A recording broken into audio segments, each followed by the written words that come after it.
تو ابھی اس مووی کو جو لکھنے کا شوق رکھتا ہے، جو نثر لکھتے ہیں یا کہانی لکھتے ہیں، وہ کچھ شاعری بھی کرتے ہیں، تو اس میں سننے کو ملے گا کچھ، ہمیں نغمے بھی ہوں گے، گیت بھی ہوں گے، میوزک بھی ہوگا اس مووی میں؟ آف کورس اس میں کافی دیکھیں ہماری پوری ٹیم ہے، میں نہیں بھولتا اپنی اس ٹیم کو جنہوں نے ہمارے ساتھ اس میں کام کیا ہے. ہمارے ساتھ جو ہمارے کیمرہ مین ہیں، اس طرح حمزہ خان ہے ہمارے کیمرہ مین، ہمارے ڈی او پی دانش خان ہیں، اس کا جو کو ڈائریکٹر ہے ہمارے حمزہ خان ہیں، اور ثانیہ ہے ہماری لیڈ ایکٹریس ہے. اس میں ساحر حسن صاحب ہیں جنہوں نے اس میں سنگنگ کی ہے، عامر بھائی ہیں جنہوں نے اس کا تھیم میوزک بنایا ہے جو محافظ کا ہے. تو یہ وہ لوگ تھے میری اس شوٹنگ میں کہ مل کے کام کیا ہے. اور اس میں ایک سانگ ہے، اس کا بہت ہی اچھا وائرل ابھی ہو رہا ہے اور اس کو بہت ہی ریچ ملی ہے. وہ ایک بہت ہی، وہ ساحر حسن صاحب نے گایا اس مووی میں. تو اسی طرح سے ایک مل کے کام ہوا ہے اور آپ کو ملے گا کہ بہت انٹرسٹنگ مووی ہے. خادم، پولیس افسران کی خدمات پہ تو آپ نے مووی بنائی، اب جو اور فورسز سے ریلیٹڈ ہے، ایئر فورس ہے، آرمی ہے، کیا ان کی بھی کنٹریبیوشنز پہ مووی بنانے کے آپ کا پلان ہے فیوچر میں؟ ایگزیکٹلی کیونکہ میرا یہ شوق ہے کہ میں آئی ایس پی آر میں جانا چاہتا ہوں. اور کیونکہ ہمارا جو بیک گراؤنڈ تھا، میں جہاں تک لاہور میں پہنچا تو مجھے وہ اس طرح سے سورسز ہی نہیں ملتے تھے کہ میں آئی ایس پی آر میں جاؤں، پہنچوں، ان تک پہنچتا ہوں کہ میرے پاس بھی ٹیلنٹ ہے، میں لکھ بھی سکتا ہوں، ایکٹ بھی کر سکتا ہوں، پروڈیوس بھی کر سکتا ہوں. اور پروڈیوس جو میں نے کی اس کی موٹیویشن بھی ایک اگر دوسری موٹیویشن آپ پوچھیں تو یہی تھی کہ I want to work with I S P R, کہ ان کو میں یہ دکھا سکوں کہ میں پروڈیوس بھی کر سکتا ہوں، میں لکھ بھی سکتا ہوں. اور اسی لیے، اور انشاءاللہ آنے والے وقت میں میری خواہش بھی ہے اور میری امید بھی ہے کہ میں آپ جلدی میں مجھے آئی ایس پی آر کے ساتھ ورک کرتے ہوئے، کام کرتے ہوئے دیکھیں گے. اچھا خادم حسین، ہم دیکھتے ہیں کہ بطور وکیل اور پولیس دو مختلف چیزیں ہیں. ہمیشہ وہ کہتے ہیں کہ جو مقابلہ چلتا ہے پولیس کا اور وکلا کا، پھر آپ نے ایز اے میڈیٹر کام کرنے کی کوشش کی ہے. کیا فیل کیا آپ نے، کیا گیپ ہے پولیس اور عوام میں جو کہ بہت زیادہ ہچکچاہٹ کا باعث بھی بنتا ہے، غلط فہمی کا باعث بھی بنتا ہے؟ لوگ یہ دعائیں دیتے ہیں کہ اللہ آپ کو تھانے کچہری سے بچا کے رکھے. Rizwan sahab, it's a history behind it. اگر آپ دیکھیں نا، یہ جو کانسیپٹ جس کی آپ بات کر رہے ہیں، کیونکہ جب پولیس کا concept very first in this sub continent میں آیا تو یہ کولونیل مائنڈ سیٹ کے تحت آیا تھا. اگر آپ ہسٹری کو پڑھیں، پولیس کو جب یہ انگریزوں کا دور تھا ہمارے ہاں، as a colonial mindset کے ڈرانے کے لیے، دھمکانے کے لیے، اپنا رعب جمانے کے لیے اس طرح کے انسٹیٹیوشنز بنائے گئے اور ان کو یوز کیا گیا. تو لوگوں کے اندر آج تک ہی وہ اس طرح سے نیریٹو چل رہا ہے کہ اس کو بدلا ہی نہیں گیا. حالانکہ پولیس تو ایک کمیونٹی کا کام کرتی ہے. پولیس کا کام ہی بیسیکلی یہ ہے، اور پولیس کا کام تبھی کامیاب ہوتا ہے جب آپ کمیونٹی کے ساتھ مل کے کام کریں. اس میں ایک فلم، ایک سین ہے، اس کا سب سے زیادہ امپیکٹ اور اس کا سب سے زیادہ ایک جو لائک کیا جانے والا سین ہے. اب دیکھیں نا، اس میں ہم نے ٹرانسجینڈر کو لایا اس فلم میں.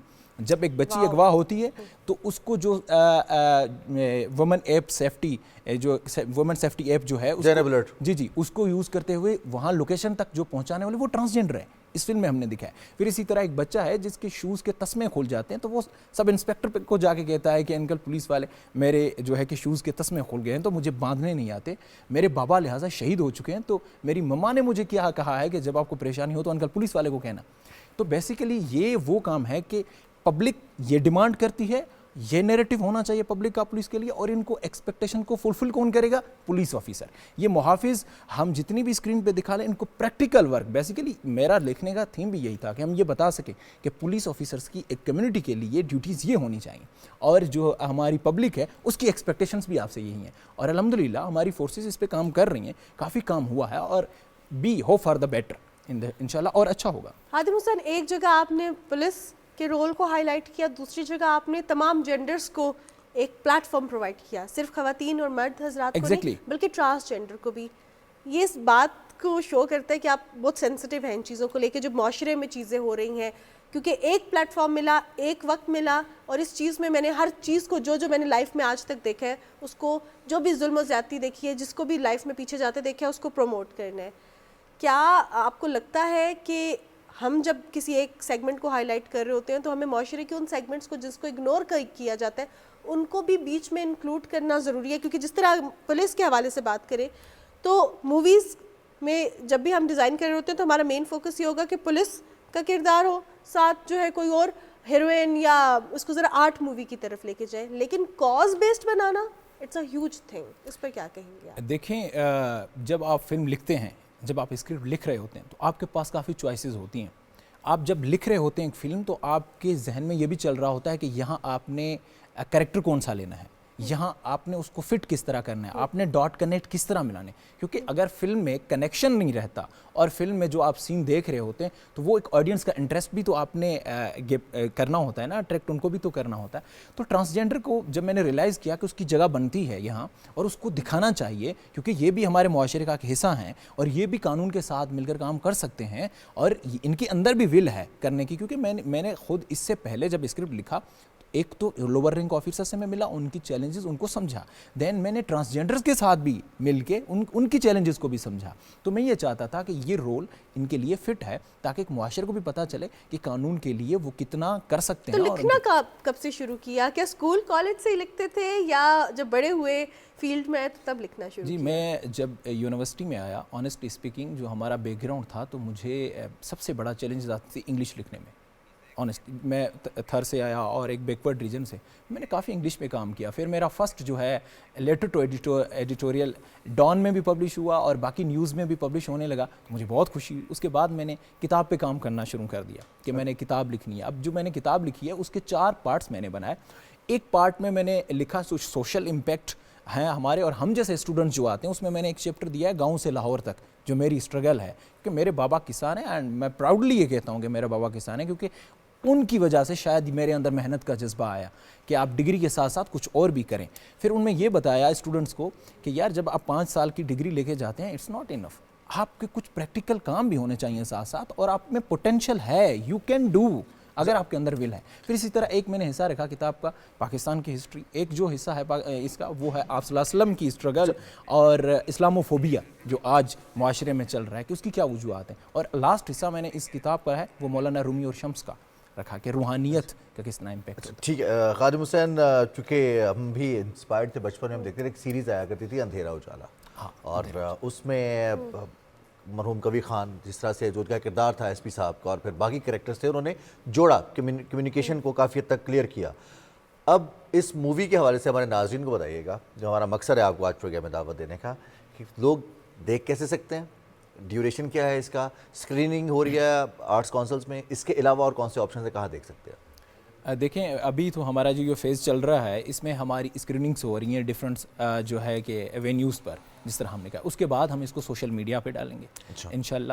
گرینڈ ڈینر پروڈکشن ایک جو کہ میں اپنی ہی پروڈکشن ہے ہماری, اس میں کافی ہم ٹیم ورک کر رہے ہیں. اس پہ انشاءاللہ یہ مووی آئے گی اور آپ دیکھیں گے, اور اس پہ پر بھی ان کو موقع ملے گا دیکھنے کا. آلریڈی اس کا جو ٹریلر ہے مووی کا وہ ہم لانچ کر چکے ہیں, پنجاب پولیس کی جو آفیشیل پیجز ہیں اس پر اس کا جو ہے لانچ ہو چکا ہے. بہت شکریہ خادم حسین چاکرانی, آپ اسٹوڈیوز میں ہمارے ساتھ موجود رہے. اور جو آپ نے شروع میں بات کی تھی نا انسپریشن کی, اور اللہ تعالیٰ انہیں غریق رحمت کرے امجد اسلام امجد صاحب کو, جو آپ نے ان سے انسپریشن لی ہے, اور جو ہمارے رائٹرز ہیں, ہمارے شاعر ہیں, ہمارے ادیب ہیں, ان کا جو کردار رہا ہے اور ہمیں اسی کو آگے لے کر چلنا ہے. اور یہ انسپائر کیا ہے خادم حسین چاکرانی نے آج کے, ان کو پاکستان کے جو ادیب ہیں ان سے بہت کچھ سیکھنے کو ملا ہے. بالکل جناب. اور اسی طرح جس طرح ہم بات کر رہے تھے ابھی کہ پولیس کا کردار, فورسز میں جو لوگ کام کر رہے ہیں ان کا کردار بیسکلی بے سہارا لوگوں کو کی مدد کرنا ہے, ان کو ایک شیلٹر پرووائڈ کرنا ہے. اور شیلٹر از ناٹ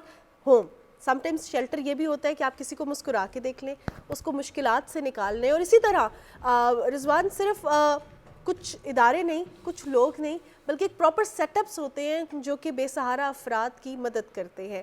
اور وہ سیٹ اپس جب بھی کسی معاشرے میں قائم ہوتے ہیں وہ معاشرہ ترقی کرتا ہے. جب ہم اپنے درد کو چھوڑ کے دوسروں کے درد کو محسوس کرتے ہیں, ان کو پرائیورٹی دیتے ہیں اور یہ دیکھتے ہیں کہ ہم ان کے لیے کیا کر سکتے ہیں. تو راولپنڈی کا رخ کرتے ہیں اور وہاں پہ ایک ایسا ہی ادارہ ہے سینٹ جوزف ہاسپائس. اس میں کس طرح بے سہارا افراد کو مدد فراہم کی جا رہی ہے, ان کے لیے کس طرح سہارا بنایا جا رہا ہے. اور جو شیلٹر ہے, فوڈ ہے, جو انسان کی بنیادی ضروریات ہیں جن کے لیے انسان کہا جاتا ہے کہ مارا پھرتا ہے, وہ حضرت اقبال کا شعر بھی ہے نا کہ میں اس کا بندہ بنوں گا جس سے خدا کے بندوں سے پیار ہوگا. تو اس کا عملی نمونہ سروتھینا نے اس حوالے سے ایک رپورٹ تیار کی ہے, آئیے دیکھتے ہیں. وہ کہتے ہیں نا کہ جس کا کوئی نہیں ہوتا اس کا خدا ہوتا ہے, اور خدا کسی نہ کسی کو بے سہاروں کا سہارا بنا دیتا ہے.